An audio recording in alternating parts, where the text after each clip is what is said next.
টাঙ্গাইলের মধুপুরে টানা কয়েকদিনের বৃষ্টির কারণে পৌরসভার ৫ নং ওয়ার্ডে জলাবদ্ধতার সৃষ্টি হয়। এতে কয়েক শতাধিক পরিবার পানিবন্দী হয়ে পড়ে।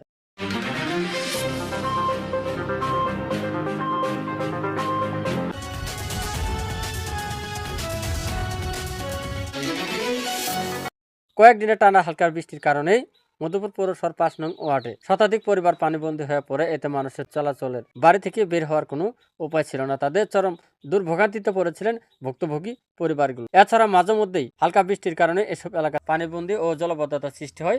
নেই কোনো পানি নিষ্কাশনের তেমন ব্যবস্থা, অথচ তারা বসবাস করেন মধুপুর পৌরসভার ৫ নং ওয়ার্ডে। খবর শুনে গতকাল ৮ জুলাই বুধবার সকালে মধুপুর পৌর বিএনপির সাধারণ সম্পাদক খন্দকার মোতালেব হোসেন সাধারণ মানুষের দুর্ভোগ ও কষ্টের কথা শুনে সরজমিনে গিয়ে সাধারণ মানুষের খোঁজ খবর নেন। সাধারণ মানুষের এই চরম দুর্ভোগ দেখে তাৎক্ষণিক ভ্যাকুম মেশিন এনে পানি নিষ্কাশনের ব্যবস্থা করেন। এছাড়াও সাধারণ মানুষের ভোগান্তি কমাতে স্থানীয়ভাবে পানি নিষ্কাশনের আশ্বাস দেন এবং তিনি আরো বলেন, জনগণের ভোগান্তি কমাতে এবং সুন্দর সুষ্ঠুভাবে নির্বিঘ্নে যাতে মানুষ ঘরে ফিরতে পারে, এটাই আমাদের অঙ্গীকার। একটি পরিচ্ছন্ন ও নিরাপদ জলাবদ্ধতা মুক্ত মধুপুর পৌরসভা গড়ে তোলার প্রত্যাশা করেন